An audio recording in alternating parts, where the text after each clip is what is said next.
वाराणसी, आस्था की नगरी, जहां पर परंपरा और आधुनिकता दोनों साथ साथ चलती है। अगर हम शहर बनारस की बात कर ले तो यहाँ पर रफ्तार और भरोसे का नाम बन चुके हैं रवीश गुप्ता जी, जो कि होंडा शोरूम के संचालक है। तो आज हम पहुंचे हैं उनके पास में और जानेंगे उनकी सफलता की कहानी उन्हीं के जुबानी। मैं रवीश गुप्ता, ऑटोमोबाइल लाइन में मैं तीसरी पीढ़ी हूँ और इसमें कदम हमारे दादाजी ने, लेट गिरजा प्रसाद गुप्ता जी ने, जो एक समाज सेवी भी थे, उन्होंने ऑटोमोबाइल का काम स्टार्ट किया। तब से हम लोग ऑटोमोबाइल का बिजनेस कर रहे हैं। मैं, मेरे पिताजी, मेरे चाचा जी, मेरे छोटे भाई, हम सभी लोग ऑटोमोबाइल के बिजनेस में हैं। तकरीबन मुझे लग रहा है आज 50 साल से ये काम चल रहा है हमारे परिवार में। और होंडा के बारे में अगर मैं बताऊं तो 2010 में इसकी डीलरशिप हमें मिली थी बनारस में। तब से लेके आज तक हम सेवा कर रहे हैं। ये आपकी जो सफलता की शुरुआत जो हुई है और इस सेक्टर में आने की प्रेरणा जो है वो कहाँ से मिली आपको? इसकी प्रेरणा मुझे बचपन में ही मेरे दादाजी से ही मिली। मैं दादाजी के साथ हमेशा इनफैक्ट अपने पिताजी और चाचा जी के साथ भी अपने शोरूम्स में जाता रहता था, तो और देखता था। उसी समय से, बचपन से ही मुझे टू व्हीलर का बड़ा शौक था। उस समय हमारा एक टू व्हीलर का शोरूम हुआ करता था, वहाँ मैं जाता था। तब से ही मुझे शौक था कि मुझे इसी बिज़नेस में काम करना है। मैं ऑटोमोबाइल सेक्टर बचपन से ही पसंद करता आया हूँ। आना मुझे इसी में था, पर मैं सोच रहा था कि शायद मैं जॉब करूँगा, लेकिन पारिवारिक बिज़नेस होने के कारण मुझे इसी में अपना बिज़नेस स्टार्ट करना पड़ा। देखिए, अक्सर हम देखते हैं कि कोई इंसान अगर सक्सेस होता है तो उसे बहुत सारी मुश्किलों का सामना करना पड़ता है। मैं एक बात तो सक्सेसफुल होने के बाद पे कहना चाहता हूँ, मैं अपने आप को अभी सक्सेसफुल नहीं मानता। बहुत लंबी जर्नी है, अभी काम करना है, बहुत कुछ करके दिखाना है, घर, परिवार, समाज सबके लिए। और दूसरी बात मैं ये कहूँ कि मुश्किलें तो, हाँ, मुश्किलें तो आती हैं। आप कोई भी काम करेंगे तो उसमें बहुत सारे चैलेंजेस आते हैं। सिंस मेरी पढ़ाई विदेश में हुई तो अलग पैटर्न पे पढ़ाई हुई थी, अलग माहौल में पढ़ाई हुई थी, और यहाँ आए तो यहाँ चीज़ें बिल्कुल अलग थी। और सिंस मैं बनारस में ही पला बड़ा हूँ, तो एक बनारसीपना भी था मेरे अंदर, तो उन मुश्किलों का सामना करते चले गए। साथ-साथ हमें परिवार का बहुत सपोर्ट मिला, गाइडेंस मिला। बचपन से ही ये चीज़ें देखता आ रहा हूँ, अपने कस्टमर को देखता आ रहा हूँ। तो मुश्किलें वैसी मुश्किलें नहीं रहीं, और मुश्किल आपके इस सोच में होता है। अगर आप चीज़ों को, अगर आपको कहीं पहुँचना है, आप उसकी तरफ, मंज़िल की तरफ देखेंगे तो मुश्किल आपको दिखाई नहीं देगी। मेरे साथ जुड़े तकरीबन 4 साढ़े 400 परिवार हैं। मेरे अपने टीम है, मेरे अपने स्टाफ हैं, मेरे अपने सहयोगी हैं। उनका और उनके परिवार का हमेशा ख़्याल रखना होता है। तो मैं एक ज़िम्मेदारी समझता हूँ कि हम और हमारी कंपनी इतना कमा सके कि हम उनका घर चला सकें अच्छे से। और पिछले कई सालों से, कुछ तो मेरे दादाजी के टाइम से जुड़े हुए लोग हैं, उनका परिवार है जो अभी हमारे साथ चल रहा है, तो वही हमारे प्रेरणा का स्रोत है। एक सवाल और भी मेरा ये रहेगा कि एक सफल व्यवसायी जो होता है उसके अंदर ऐसी कौन-सी 3 खूबियाँ हों जो सच में वो सफल रहे? इसको मैं पीपीटी कहता हूँ। पीपीटी। पीपीटी पहला तो होता है पर्पस। पर्पस मतलब, आप अगर आपकी लाइफ में कोई पर्पस नहीं तो आप कहीं भी पहुंच नहीं सकते। तो ज़रूर मैं ये सबसे कहूँगा कि दिमाग में, मन में एक पर्पस रखें। उसके बाद प्लानिंग होती है। पर्पस को अचीव कैसे करना है, उसकी प्लानिंग करनी होती है। प्लानिंग के बाद टाइमली एग्जीक्यूशन आता है। टाइमली एग्जीक्यूशन, अगर आप सिर्फ प्लान ही कर लें और उसको एग्जीक्यूट ना करें तो सारी सोच धरी की धरी रह जाती है। तो इसको मैंने शॉर्ट फॉर्म में, अपने शब्दों में, पीपीटी का नाम दिया है। जी। देखिए, आपने जो है कि ऐतिहासिक शहर है बनारस और यहाँ पर आपने होंडा सिटी को लोगों के दिलों तक पहुँचाया है। क्या रणनीति रही इस दौरान आपकी? इसमें कोई रणनीति नहीं बनाई। मैंने जैसा बताया, पर्पस था और कस्टमर सेवा। होंडा इतना अच्छा ब्रांड है कि होंडा का भरोसा हम लोग, अगर देसी भाषा में कहें तो सीना ठोक कर हम लोग इस ब्रांड को मार्केट में पोजीशन करते हैं। लोग भरोसा भी करते हैं। आज तकरीबन 16 साल से हम अपने ग्राहकों के साथ जुड़े हुए हैं, और मुझे नहीं लगता कि किसी भी कस्टमर के साथ कोई प्रॉब्लम आ रही है। इतना क्वालिटी प्रोडक्ट है, इतना बढ़िया प्रोडक्ट है, तो कॉन्फिडेंस हमारा बहुत हाई है इसमें। इसके लिए हमने अभी अपने वर्कशॉप को और शोरूम को, इसमें इंफ्रास्ट्रक्चर चेंजेस किए हैं, काफ़ी टेक्निकल चेंजेस किए हैं। बहुत हाईटेक वर्कशॉप हमारा हो गया है, और मैं अभी सभी ग्राहकों से बोलूँगा कि एक बार दोबारा आएँ, जो पहले आते थे। काफ़ी नई मशीनें हमने लगा दी हैं और समय के साथ चल रहे हैं, और हम अभी सभी ग्राहकों से ये निवेदन करेंगे कि जो काफ़ी पहले आए थे हमारे यहाँ पे फिर से आएँ और इसको एक्सपीरियंस करें।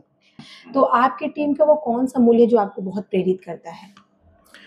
मेरी टीम का कमिटमेंट हमारे प्रति और हमारे ग्राहकों के प्रति, ये हमें इनको बताना नहीं पड़ता, याद नहीं दिलाना पड़ता कि आपको सुबह टाइम से आना है और शाम को अगर ग्राहक है तो देर तक रुकना पड़ेगा।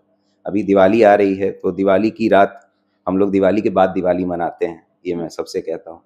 तो दिवाली की रात तकरीबन 11 बजे तक मैं और मेरी पूरी टीम यहाँ कस्टमर को डील करते हैं। सर्विस देते रहते हैं। जी। देखिए, आज का जो युवा है ना, ऑटोमोबाइल सेक्टर में आना चाहता है, काम करना चाहता है, उन्हें आप क्या संदेश देंगे? मैं आज के युवा को यही कहूँगा कि आप पहले तो मन में आप बना लें कि आपको कहाँ पहुँचना है और क्या आपको ऑटोमोबाइल सेक्टर में आना है। ये बहुत बड़ा सेक्टर है।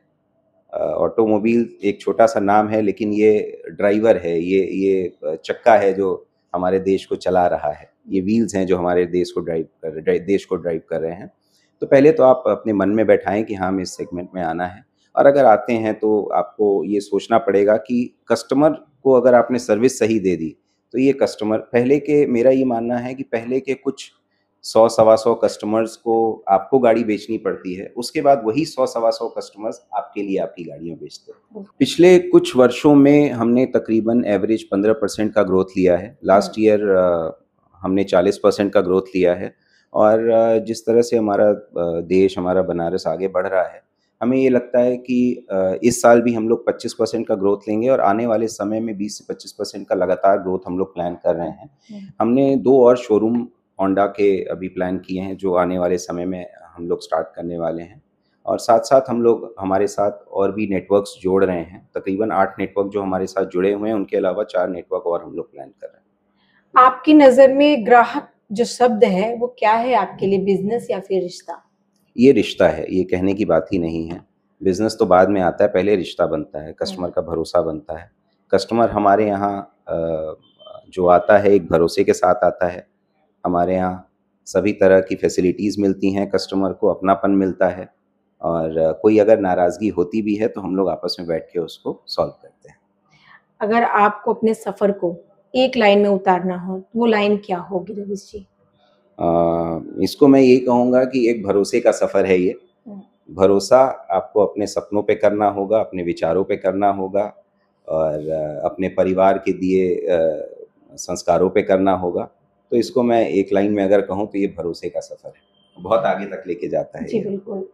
अच्छा, आखिरी में ये सवाल हमारा रहेगा कि इस सफ़र को लेकर के और बहुत सारी चीज़ों को जो आपने बताया लेकर के आप आम जनता को क्या संदेश देना चाहेंगे? आम जनता को मैं यही कहूँगा कि अगर आप कुछ आपके मन में है, हमारा मन, हमारा दिमाग एक मैग्नीफाइंग ग्लास की तरह है। अगर आप सॉल्यूशन पे फ़ोकस करेंगे तो आपको बहुत सारे सॉल्यूशंस मिलेंगे, सपनों पे फ़ोकस करेंगे तो आप सपने को बड़ा कर सकते हैं, अचीव कर सकते हैं। प्रॉब्लम पे फ़ोकस करेंगे तो ऑब्वियसली प्रॉब्लम्स बढ़ती हैं। तो हमने यही सीखा है कि आप अपने अच्छे विचारों और पॉज़िटिव माइंडसेट को लेकर आगे बढ़ने की कोशिश करें, हम सब निश्चित आगे बढ़ेंगे। देखिए रवीश जी, हमने सुना है कि होंडा टू व्हीलर्स के अलावा और भी बहुत सारे चीज़ों से आप जुड़े हुए हैं। क्या वो आप हमसे साझा करना चाहेंगे? जी, होंडा टू व्हीलर्स के अलावा हमारे और भी ऑटोमोबाइल बिज़नेस हैं। हम लोग 4 व्हीलर ब्रांड में भी डील करते हैं। हमारा होटल भी है, अपकमिंग 1-2 प्रोजेक्ट भी है। हमारा एक बहुत पुराना बनारस का one of the oldest petrol pump भी है। हमारे पिताजी उसको देखते हैं, और इसके साथ-साथ हम कुछ सोशल ऑर्गेनाइज़ेशन से भी जुड़े हुए हैं। बहुत-बहुत धन्यवाद हमारे प्रोग्राम में। रवीश जी ने आज हमसे बहुत सारी चीज़ें साझा की हैं, जिसमें सबसे बड़ी बात ये हमें अच्छी लगी कि उन्होंने बताया कि अगर कोई भी चीज़ अगर आप पाना चाहते हैं, तो मेहनत करना बहुत ज़्यादा ज़रूरी होता है, और सबसे बड़ी चीज़ की फ़ोकस। अगर जिस क्षेत्र में आप जाना चाहें, उस पर आप फ़ोकस बना के रखते हैं, तो आप वहाँ ज़रूर पहुँच जाते हैं। तो आज हमारे साथ मौजूद थे रवीश गुप्ता जी, तो हमने उनसे बात की और जाना कि ऑटोमोबाइल सेक्टर में किस तरीके से वो आज इतने ऊँचे मुकाम पर पहुँच चुके हैं। देखिए, अभी मैं मौजूद हूँ होंडा शोरूम के अंदर, तो अभी यहाँ के संचालक से हमने बात कर लिया है। लेकिन अब हम यहाँ के जो ग्राहक हैं, जो कस्टमर यहाँ पहुँच रहे हैं, उनसे जानेंगे कि यहाँ पे जो भी सुविधाएँ उन्हें दी जा रही है, कितनी बेहतर है। तो चलिए उनसे हम मिलते हैं। सर, आपका नाम बता दें मैम? मेरा सुरेखा देवी नाम। कहाँ से, बनारस से हैं? बनारस में। तो आज आप शोरूम पे यहाँ पहुँची हुई हैं गाड़ी लेने के लिए। हाँ मैम। तो आप ये मुझे बताइए कि काफ़ी पहले भी आप आ चुकी हैं, पहली बार आ रही हैं? नहीं, पहली बार आए हैं। कैसा लगा यहाँ पे, जिस तरीके से लोग डील कर रहे हैं आपको? अच्छा लगा हमें। मतलब सब चीजें अच्छी थी। हाँ सब अच्छे। आपका नाम क्या होगा सर? मुन्ना तिवारी।